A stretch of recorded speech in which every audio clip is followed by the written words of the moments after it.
This is my widow's mite. And that is what I'll give to you. Because I am not the kind of person who wants to die with 100 houses. I want to die and everybody say he left 100 schools. He helped 100 people. Put your hands together, man.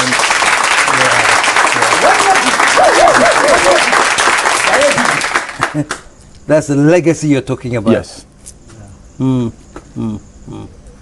So one question that really intrigues me, if what you're saying is happening, that suddenly mindsets are beginning to change, what took so long?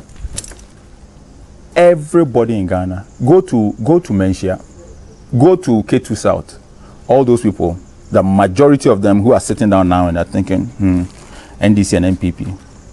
And I've said to the people in my constituency, it doesn't make sense to leave NDC and join NPP. It doesn't make sense to leave NPP and join NDC. It does not make sense. Why? Because they are the same. Akufo-Addo has anti-gay bill before him to sign. Akufo-Addo would do everything possible not to sign it. They say somebody took it to court. Funny. Funny, they're funny. Somebody took it to court. So Akufo-Addo is going to delay so that he won't sign. And let Akufo-Addo and NPP leave power today. The next morning, they'll turn around to whoever is in power and say, why haven't you signed? Yeah. And when you say, because, and why didn't you people sign when you were in power? Say, that's why they voted against us, and we are not in power. So you sign. NDC and NPP, they are just the same. My actual line of questioning, I hear you've been busy in your constituency, campaigning vigorously. Yeah. Can we conclude that you've moved from music to politics, or you're still in the entertainment business? You don't have to move. You don't have to move. You're always in. You can be in and still be in parliament and still be in the entertainment business. Okay.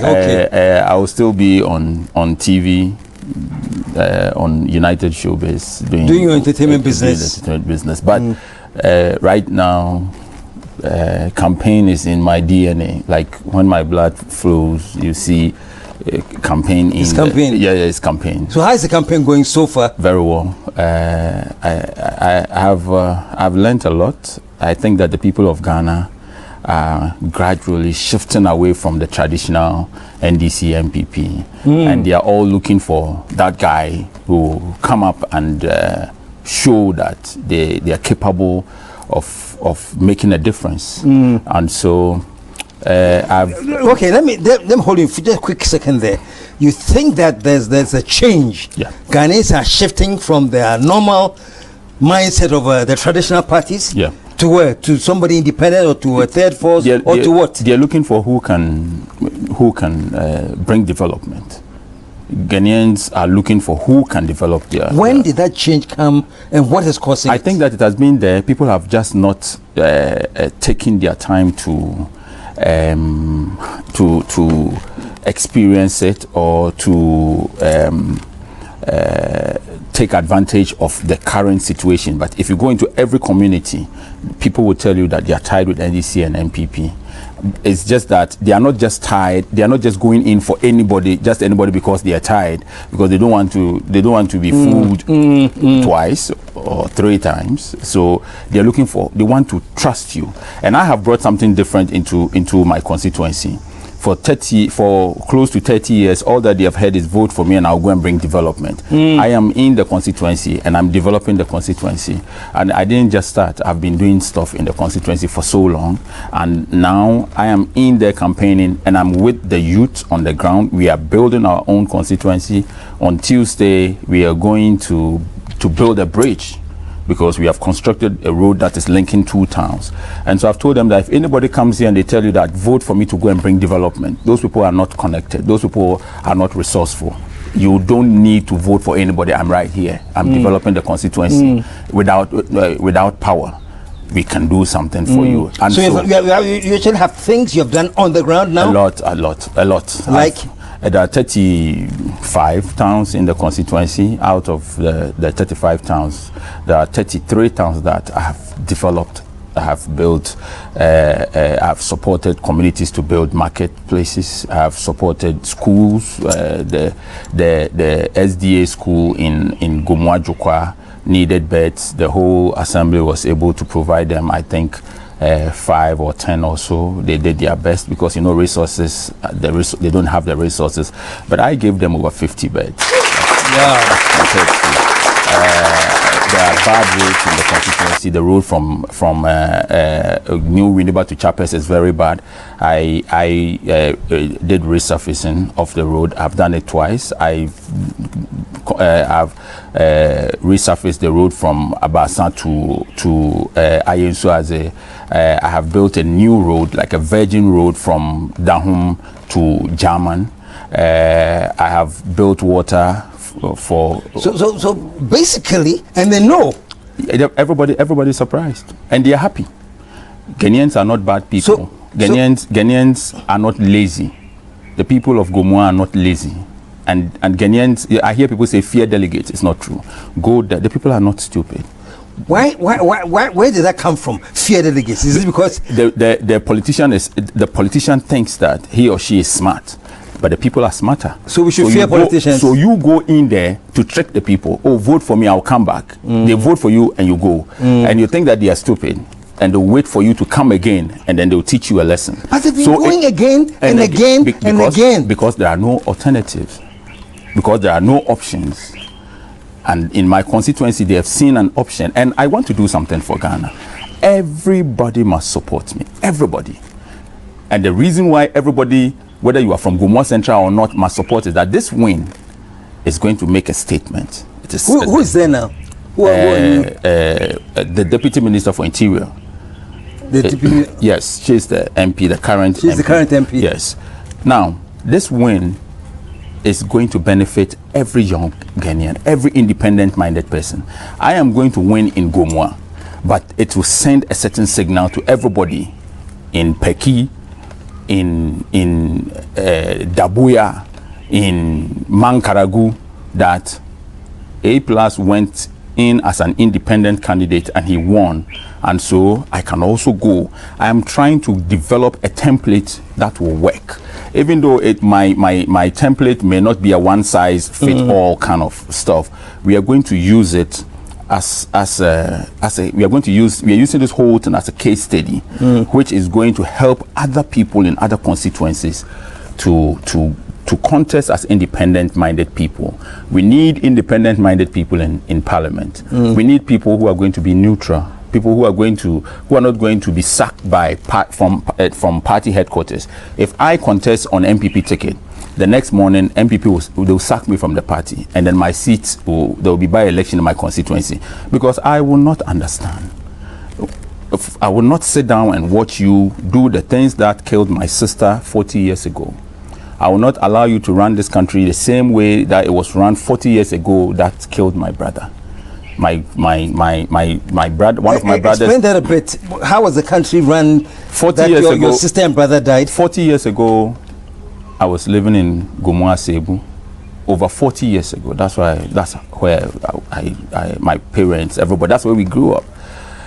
40 years ago, we didn't have water. 40 years ago, malaria killed my sister. 40 years ago, measles killed my brother. 40 years on, it still kills kids in that area. So that must change. And that must change. And it is, I'm in for a change. And so the first thing that I did in the constituency was to give people health insurance, because I know that 40 years ago, my father had a Toyota Cressida. It means he was okay. But we were dying. What about those whose parents didn't even have bicycles? A lot of people have died from measles, from malaria, from all of these. And so we have to do something about it. And I won't come to Parliament and sit down and watch people make decisions that will affect those underprivileged people. And so it is very likely that I'll be sacked from, from the party, because I will disagree. I am a non-conformist. Yeah, we know. I am a non-conformist, and it cannot change. Sometimes I sit down and I advise myself, Kwame, like I sit in front of a mirror, I look at myself and I say, Kwame, you know something? You have to take your time. You don't have to do this. And I leave the mirror, and the next minute I'm doing what? Because it is not going to benefit underprivileged people. And so I don't see myself being a member of a party. Okay, great. You started some amazing thing called the what project? The People's Project. The People's Project. Yes. I remember you came on my show, the Tree Show, then Kwame come on to talk about that, and there was like a groundswell. Yep. I mean, you carried people's hopes up. Yep. That finally something is going to come that politicians will have to be accounting to.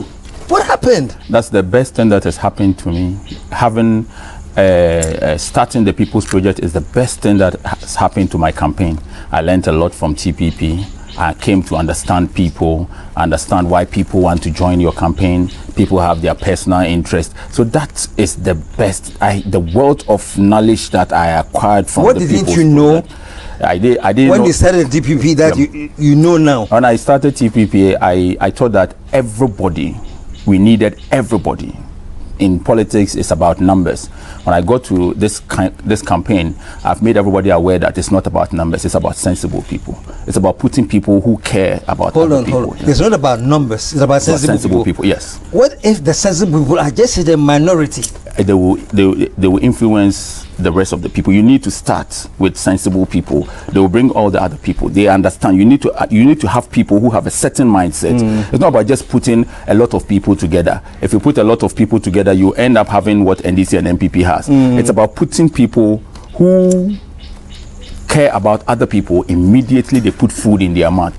I want to work with people who think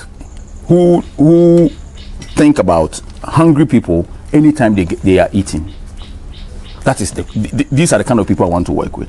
Immediately food enters their mouth, the first thing that comes to their brain, that comes to their mind is that somebody has not eaten. Immediately they get health care. The first thing that comes to their mind is that I'm here and I have this whole facility and they're taking care of me. What is happening to the people in the village? I want to work with such people, not people who are following me, honorable, and they were looking for 20 Ghana cedis. We had a lot of those people in TPP. Thieves. Really? They came in there to take advantage? to take advantage with their personal interest. And the interesting part is that they turn around and you see it's difficult to fight corruption. The guys who were the criminals, the worst people amongst us, were the same people who went out there to tell people so that they look good. But we have learned a lesson. If you want to go fast, you go alone. So I began my campaign alone.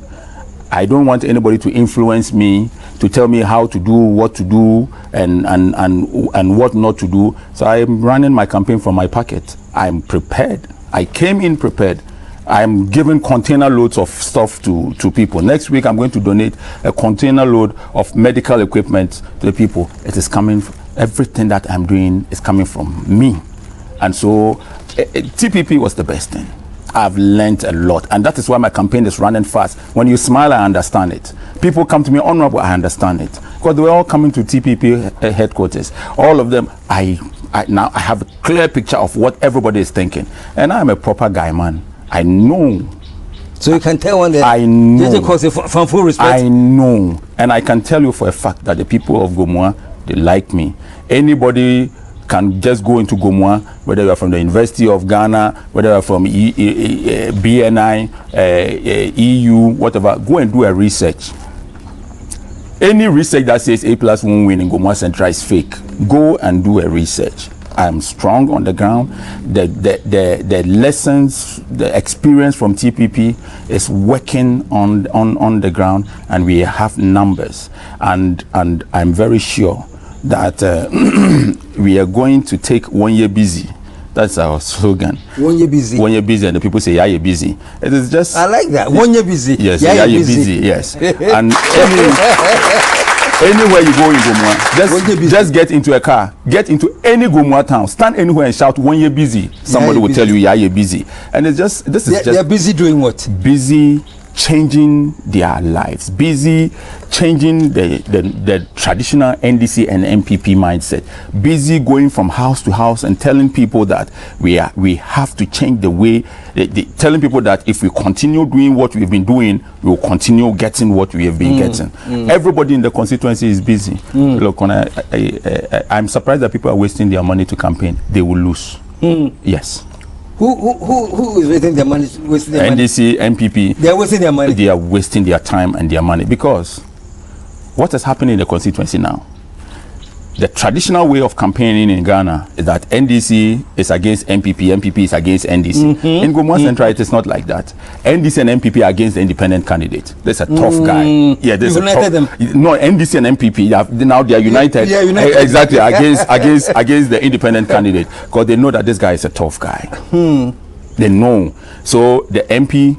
Has anybody approached you from either side? It is impossible. They have and have refused, or they haven't even. They won't even. No, there are a lot of people who have come to speak with me. Especially, you see, one thing about Gomua Central is that Gomua Central is ours. My father set up the first private school in Gomua Central. A lot of people in the constituency today went to my father's school. A lot of them are my mates. Some of them are my teachers. Some of them are my students. A lot of people who didn't go to my father's school wrote their BEC in my father's school because my father's school was the center. So everybody knows my father. I know everybody. So it is very difficult for even NDC and NPP executives to function in the constituency because Bra Kwame is in town. Everybody knows who Bra Kwame is. Just also Bra Kwame, man. Yes. That's what they call you, right? Yes, everybody is my friend. Everybody is my brother. I know everybody by name and by father and by mother. What extent do you think, being a very popular musician anyway, and you have been, the first time I met you years ago, do you remember? Yep. That I got you on my show years ago. Yeah, I was so skinny. You say? I was so skinny. You were very skinny. I didn't have a big head, but because I was skinny, my head looked big. Yeah.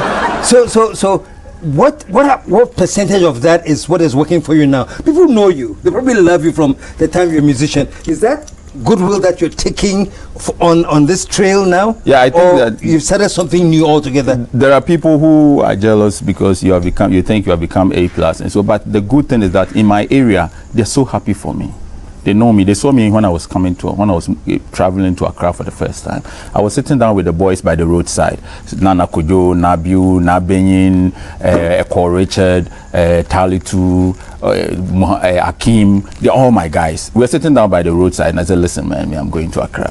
I'm going to make music in Slimbuster Studio. And they know the journey and they so love me. They're so happy that the guy left here and he became this. And I've told them that there is an opportunity for every willing heart. So this whole music thing has really put me where I am. You go to places and they don't want to, because they like, we A plus, but my people are crazy about me. Like, it is very difficult for me to go home these days.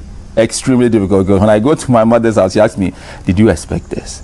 Well, everybody comes home. Everybody. I get to my mom's house and everybody comes home, you know. I'm even advising the parties that leave them alone. This is A+ we're talking about. Leave them alone, because if you decide to sack people from your parties because they associate with you, will sack everybody. Everybody.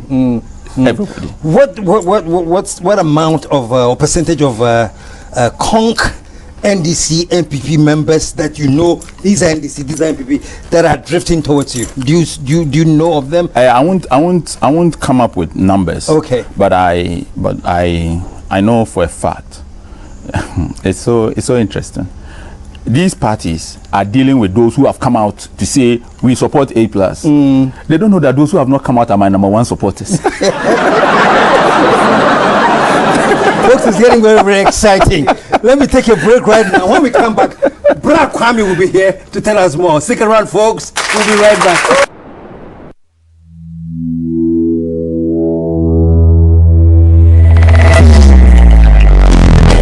The KSM Show.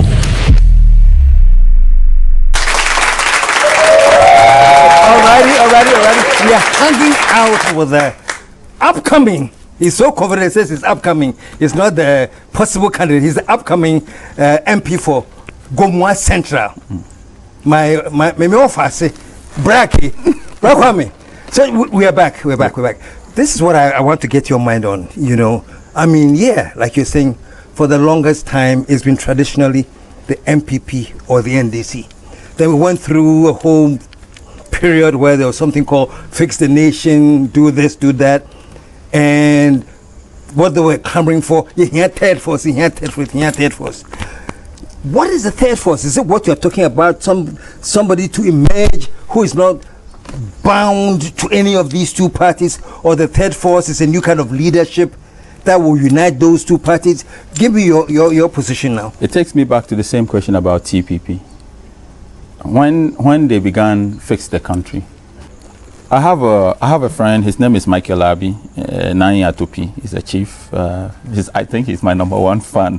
And he said, "Oh, why you had to join Fix the Country? And I'm disappointed that you're not part." And I said something to him: Fix the Country will collapse. You said it will collapse? Yes, I told him straight. And that's why when they went for the demonstration and we went on UTV and people were saying, "Why didn't you go?" Or is it because I knew that? And not only that, you said they were going on a trot. They went for trot. You said they were. I knew, because the person who started Fix the Country is a fantastic guy. I wish I could. And I sat down with Oliver.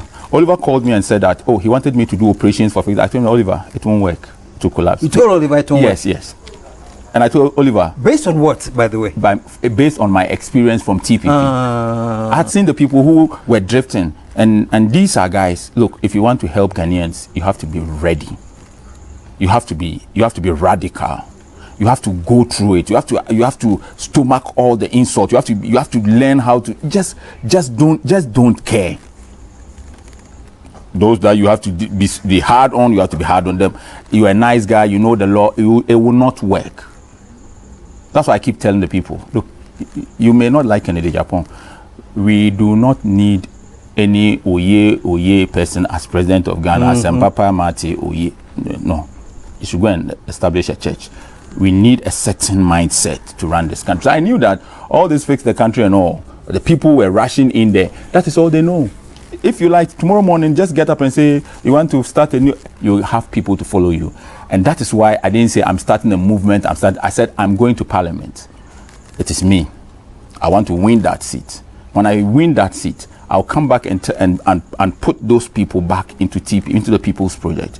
That's why we still have all our WhatsApp platforms. Everything is there. Every TPP has a WhatsApp platform in every town, every village, every city. Most countries, including Iceland and Russia, the people are still there. I know what. So basically, it's not like third force, the TPP. Oh no, go ahead. The third force that everybody is talking about is not.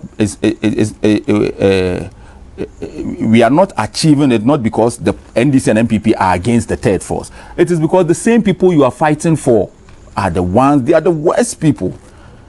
The people that you were trying to fight for. I told Oliver, look, you are fighting for again. He was okay. So when Oliver was arrested in Ashaman, when he was arrested for some cool comments or whatever, I went to him. Yes, I went to him in Ashaman.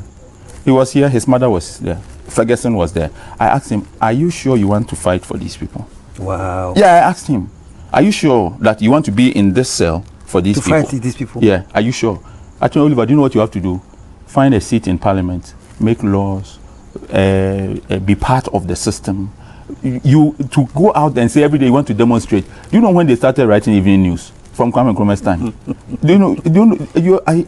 I think you don't understand this. I know you are passionate about all of this, but are you sure about these people? And his mother looked at me, and I knew that she understood what I was saying because she's earthly. And it has gone on and on, and it got to the point where Oliver was so frustrated, not because the government was coming after him. And his resignation letter, when I read it, it took me back to the day I was sitting with him in the police station. I asked him, "Are you sure?" So Jesus Christ came into this life and selected 12 people, just 12. He had 82 people following him. One day he said, "If you don't eat my flesh and drink my blood, you will not enter into the kingdom of whatever." And 70 left. So he was left with 12. And he asked them, "Are you also leaving?"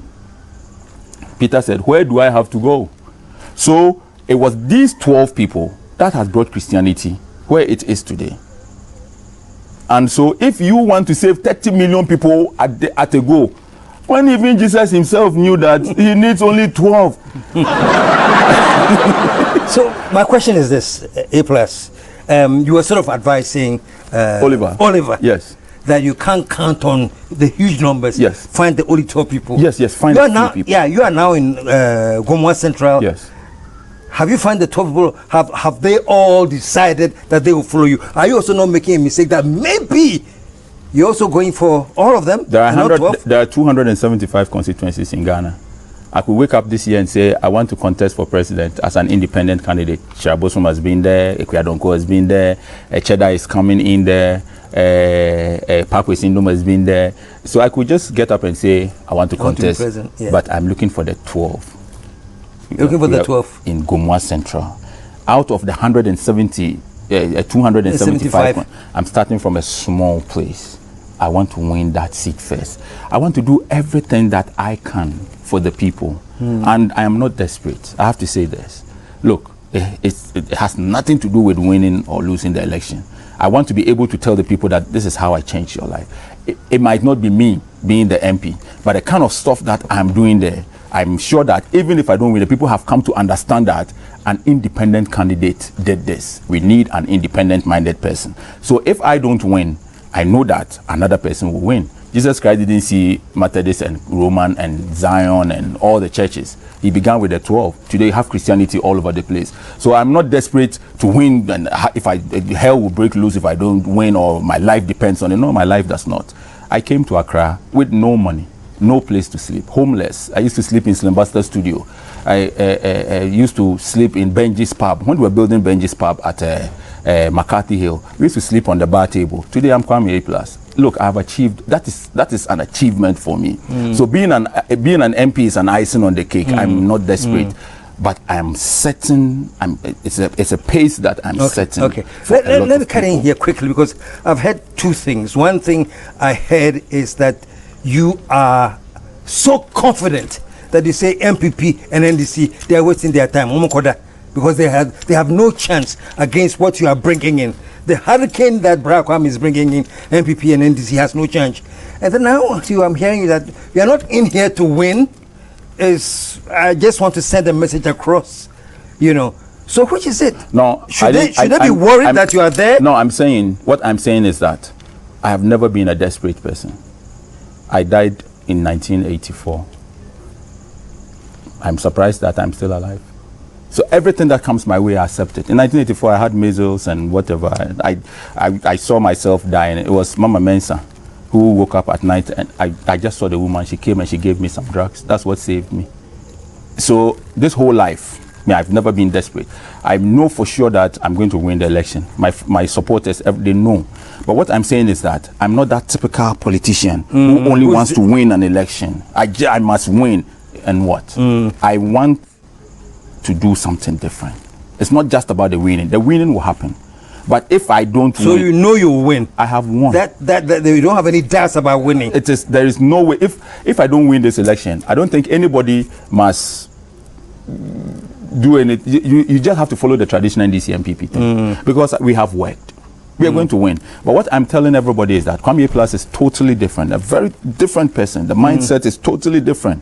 And I am using myself as an example for all the young people in the constituency. I'm one of you. You saw me here. You saw me grow up. We used to fetch water from here. This is where I am today. Prepare yourself for an opportunity tomorrow too. It's not just about winning that we have. No, whatever the outcome of the election, I have changed the dynamics in Gomwa Central forever. Before I jumped into the race, the people they used to beg politicians to come to events, fundraising to develop social amenities for communities. When I jumped in the race, now the politicians beg to be there. Now they beg. A week to a night to Dahom's festival, people were calling that, look, we have not received our invitation. because they knew that I've turned the whole town from NDC and NPP to 1 year busy. They used to come to events. People want to build schools. Politicians come there and give them 500 Ghana. How can you use that to build a school? So I step in there and I tell the people that, listen, these guys who came and gave you 500 Ghana, they have $1 million hiding under their bed. Me, all the money I have in this world is 10,000 Ghana. Take it and go and build a school for the kids. And the people have seen that, look, it's not because he has a lot of money. It is because he cares about us. This is my widow's mite. And that is what I'll give to you. Because I am not the kind of person who wants to die with 100 houses. I want to die and everybody say he left 100 schools. He helped 100 people. Put your hands together, man.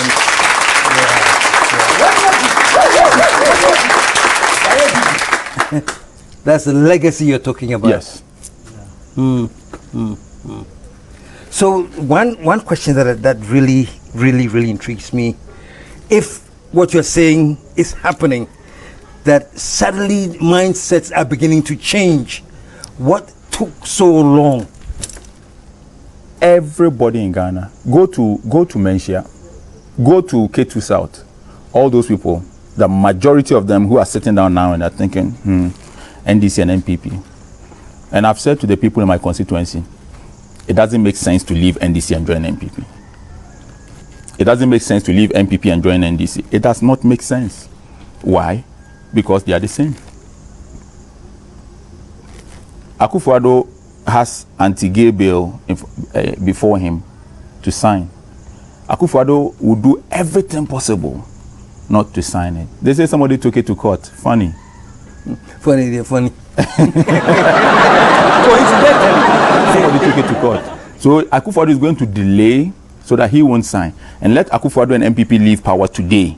The next morning, they'll turn around to whoever is in power and say, why haven't you signed? Yeah. And when you say, because, and why didn't you people sign when you were in power? I said, that's why they voted against us, and we are not in power. So you sign. NDC and MPP, they are just the same.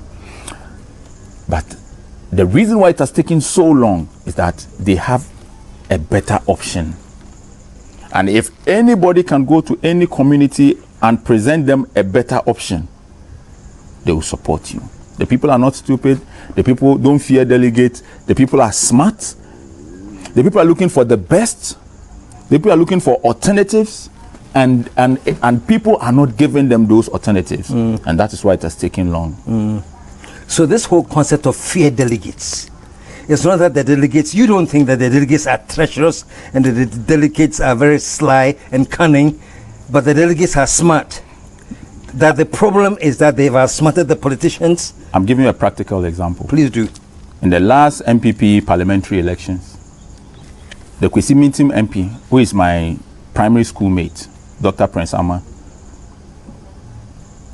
I was scared that he was going to lose the election because he had an opponent who had so much money to. Out of the 275, whatever, I don't know how many people contested, it was only Dr. Prince Amma who did not pay 1 Ghana cedi, but he still won. And he didn't pay any money? And the people, after they voted for him, everybody was out singing, Ya Njiska, Ya Tuamano, Ya Njiska, Ya Tuamano. They were out jubilating that we did not take money, we voted for this guy. And Ghana does not know this. There is an MPP guy who did not pay 1 cedi and he still won. Why? Because he's with the people. Because he does not wait. So the people, so it is not delegates that you have to fear. If you think you are smart, they will wait for you to come. So these people in Kwesi Mintim, they are some of the best human beings that I have seen. They care about the country. They care about their people. So they vote for somebody that they think is there for them. Somebody who is development oriented. Somebody who cares about the constituency. Not somebody who has money to spend. In my constituency, this MP, according to the delegates in the constituency, paid between 3,000 and 6,000 Ghana cedis. According to the delegates. Paid between 3,000 and 6,000 just to become PC. And all the roads are bad. And schools are bad. And people are looking for just... I went to a place like Obuasi. The whole town, there are 4 sources of water and not one is working. And I had to go and fix all the 4. And she has money to give to delegates to vote for her. So if you have such, if you give delegates 3,000 each to vote for you, in the general election, you want these delegates to go and tell the people at home to come and vote for you. They are also waiting for the 3,000 each. You can't go and take 3,000 and come and so they'll vote against you and you say fear we are delegate, fear voters. No. If you do the right thing, Ghanaians will support you, Ghanaians will vote for you. Look, there are few people who don't like Kwame Plus, but majority of the people like Kwame Plus. This guy, proper guy, man. They like me. Yes, I've been to so many. Those who don't like you, why don't they like you? Because they are criminals. The criminals don't like me. They are thieves. They are opportunists. They are how do you call it? They don't have values. No, they are just bad people. Look, I've been to courts. People have taken me to courts. Have you ever seen a court reading a judgment and the judge is talking and you are sitting down? Good people in this country, they like Kwame Plus. From the Chief Justice to the police to special prosecutor, they know Kwame Plus stands for what is right. Anybody who does not have like Kwame Plus has never ended war. Has never ended war. I can give you examples. Please give me. I'll hold it now. I walked up to somebody and said, go and tell your boss he will never take pension pay. It is not because I'm going to call somebody to do, but God will sack him.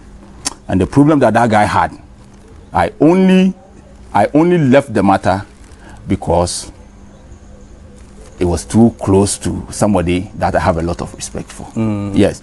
So every good person in this country, every sensible person likes Kwame Plus because they know I'm doing the right thing. There's a song that I remember. It's the person was hated by the bad and loved by the good. Is that your situation? But the bad hates you. The bad hate me. But you see, the best that we should be in this life is for the evil to respect the just. Unfortunately, we live in a society where they will find a way to make you look bad. Martin Amidou. They don't like Martin Amidou. They will find a way to say things about Martin Amidou. What did Martin Amidou do? You cannot be in Ghana and be a good person. They wanted to do same to Dr. Dampare. A lot of people every day coming up with issues. Dampare. God bless Akufo-Addo for this particular one. Akufo-Addo stood his ground because he knows that guy is a good guy. But some of the good things that Akufo-Addo has given to Ghana are not infrastructure, but the police service, the leader, the Chief Justice. Some of the bad things that he has done is to remove Dominovo. Akufo-Addo sometimes when he does good things, it's like a Kutrebi. You know Kutrebi? Kutrebi. Kutrebi. Kutre. Lizard. You see lizard, the bean, is white, then small black, then to spoil the whole color. You understand? So he will do good things, then peel, then you spoil it. Because I don't know why Akufo-Addo will remove a man like Domlovo, who was surcharging people and retrieving money for the country. What did Domlovo do wrong? You understand? But so long as you want to do the right things in this country, let's go to you know what, folks, time is coming, is really running, but I want you to join us next week there for another 30 minutes with this guy. Why? Bro Kwame, say next week. We can do every week. Yes. Okay, folks, so let me quickly sign out today and then join us again next week. Let's do it like United Showbiz. Every week we'll be here. We will be talking our mind. Folks, you know what happened when I was interviewing Kennedy Japan? We have to continue this thing, okay? So next week we'll do the conclusion of me and my Wafasi Kwame. Until then, KSM signing off saying I am out of. Let everybody say here.